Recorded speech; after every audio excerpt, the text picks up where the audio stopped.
Corona महामारी के मुआवजे को लेकर आज सुप्रीम कोर्ट ने बड़ा फैसला सुनाया। देश की सबसे बड़ी अदालत ने कहा कि जो लोग कोरोना की वजह से जिनके घर में मृत्यु हुई है उनके परिवार वालों को केंद्र सरकार को मुआवजा देना होगा। मुआवजे की राशि कितनी होगी ये केंद्र सरकार खुद तय करेगी।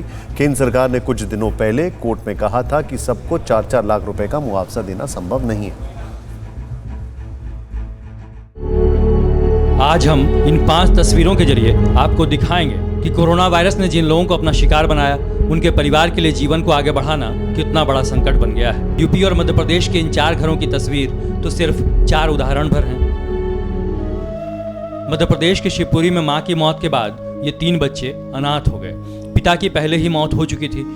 अब बच्चे अपने बुजुर्ग रिश्तेदार के सहारे हैं, लेकिन उनकी आर्थिक स्थिति भी अच्छी नहीं है। जिला प्रशासन ने 2 बार 2-2 हज़ार रुपए दिए, लेकिन अभी तो इन बच्चों का पूरा भविष्य खड़ा है। कोई भी मदद नहीं मिली? नहीं, अभी कोई नहीं। बस वो उसी दिन दे गए थे, बस एक ही बार दे गए, बस फिर नहीं आए। उसके बाद नहीं आए। बरेली के राकेश वर्मा और उनकी पत्नी सीमा वर्मा को कोरोना ने 4 घंटे के अंतराल पर अपना शिकार बना लिया। अब इस घर में सिर्फ 2 सदस्य रह गए हैं, संजू और उनके भाई रोहन। माता पिता के जाने के बाद भाई बहन के सामने बड़ा सवाल ये है कि अब घर कैसे चलेगा। कोविड की वजह से मम्मी पापा की सेम डे ही डेथ हो गई। हम लोग अकेले रह गए, सिर्फ मैं और भैया ही है घर में। बहुत सारी प्रॉब्लम फेस करनी पड़ी है। घर में जो सेविंग थी बस उन्हीं सेविंग से अभी घर चल रहा है। इसी तरह यूपी के इटावा में 35 वर्ष के अरुण शर्मा की कोरोना से मौत के बाद 2 छोटे बच्चों ऋषि और अंजलि के भरण पोषण की दिक्कत सामने आ गई है। घर में अरुण की पत्नी और मां हैं, लेकिन आय का कोई साधन नहीं बचा है। पड़ोसियों ने कुछ दिनों तक मदद की, लेकिन उसकी भी एक सीमा है। सरकार ने भी कोई सहायता नहीं की है। पैसों की दिक्कत है, कोई मतलब कमाने वाला नहीं सर। दवा कोई पैसे नहीं, कुछ नहीं है। घर पर रिश्तेदार है हमारे, यही सब लोग देख रहे हैं। ऋषि शर्मा अभी तो 5th में आ जाऊंगा। अभी DPS में पढ़ता था, अब न्यू स्कूल में एडमिशन होगा। आप क्या बनना चाहते हो? अभी तो डॉक्टर बनना चाहता हूँ। 3rd में आ जाऊंगी। क्या नाम है आपका? अंजलि शर्मा। क्या बनना है? टीचर। अब मध्य प्रदेश के बालाघाट की ये तस्वीर देखिए।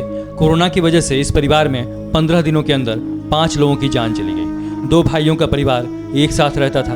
अप्रैल के आखिरी हफ्ते और मई के पहले हफ्ते के बीच एक करके दोनों भाइयों और उनकी पत्नियों की मौत हो गई। अब घर में 5 बच्चे रह गए हैं और एक महिला। दिक्कत यह है कि आजीविका का कोई साधन नहीं बचा है। परेशानी ये भी है कि इस परिवार में जिन लोगों की मौत हुई उन्हें कोरोना का संदिग्ध मरीज माना गया, यानी अभी तक मदद की प्रक्रिया शुरू नहीं हो सकी है। इसी तरह चित्रकूट के सतानंद पांडे की 25 अप्रैल को मौत हो गई। सतानंद के बुजुर्ग माँ बाप, पत्नी, 2 बेटियों और 1 बेटे के लिए अब जिंदगी की गाड़ी को आगे बढ़ाना बड़ा सवाल है। कैसे जीवन यापन हो? आप कितने बच्चे हैं आपके? 3 बच्चे हैं, 2 लड़कियां 1 लड़का। तो अब कैसे जीवन यापन हो रहा है आपका? बस किसी तरह थोड़े बहुत चल रहा है। सरकार की तरफ से कोई मदद मिल रही है आपको? नहीं। जाहिर है इन परिवारों को बहुत बड़ी मदद की दरकार है, लेकिन अभी भी ये तय नहीं है कि सरकार इन्हें किस तरह की मदद करने जा रही है और वो इनके लिए कितनी मददगार साबित हो। सबसे पहले आपको बताते हैं कि सुप्रीम कोर्ट ने अपने फैसले में क्या बड़ी बातें कही हैं। पहली बात, NDMA यानी नेशनल डिजास्टर मैनेजमेंट अथॉरिटी 6 हफ्ते के भीतर पीड़ित परिवारों को भुगतान की जाने वाली राशि का निर्धारण करे। दूसरी बात, किसी विशेष राशि का भुगतान करने के लिए सरकार को निर्देशित करना उचित नहीं है। तीसरी बात, DMA की धारा 12 के तहत दिशा निर्देशों का पालन न करके NDMA अपने कर्तव्य निभाने में नाकाम रहा है। याचिकाकर्ता ने मांग की थी कि कोरोना के संक्रमण और संक्रमण के बाद की बीमारी से जान गंवाने वाले परिवारों को 4 लाख रुपया मुआवजा दिया जाए।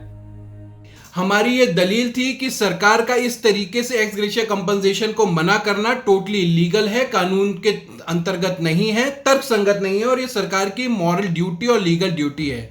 इसी चीज को हमने हाईलाइट करा था, जिस पर क्या सरकार आज माननीय उच्चतम न्यायालय ने एक अपना निर्णय दिया है और सरकार को कहा है कि 6 वीक के अंदर अंदर अपना एक पॉलिसी लाई जाए और एक्स ग्रेशिया कंपनसेशन दिया जाए। अमाउंट के सिलसिले में कोर्ट ने डायरेक्ट करा है सरकार को कि जो भी अमाउंट होना है वो आप अपने तौर पर अपने सारे फंड्स को ध्यान में रखते हुए करें, मगर वो एकदम रीजनेबल अमाउंट होना चाहिए। कोविड-19 से होने वाली हर एक मौत पर 4 लाख का मुआवजा देने से इनकार करते हुए केंद्र सरकार ने सुप्रीम कोर्ट में साफ किया था कि हर एक मौत पर मुआवजा नहीं दिया जा सकता। भले ही ये मसला पैसे का नहीं है, पैसा मुद्दा नहीं है, लेकिन हर एक मौत पर मुआवजा इसलिए नहीं दिया जा सकता क्योंकि ये संसाधनों का दुरुपयोग होगा और विवेकपूर्ण नहीं होगा। ये कहते हुए केंद्र सरकार ने सुप्रीम कोर्ट में साफ कर दिया था कि वो इस मामले में मुआवजा नहीं देने वाली। केंद्र ने 11 जून को सुप्रीम कोर्ट को बताया था कि कोविड से मौत पर 4 लाख रुपए के मुआवजे की मांग वाजिब है और सरकार इस पर विचार कर रही है। अगर इसी आधार पर हिसाब लगाया जाए तो देश में कोरोना से अभी तक करीब 4 लाख लोगों की मौत हो चुकी है। मान लिया जाए कि सरकार पीड़ित परिवारों को 4-4 लाख रुपए का मुआवजा देती है तो कुल मिलाकर ये मदद राशि 16,000 करोड़ रुपए हो जाएगी।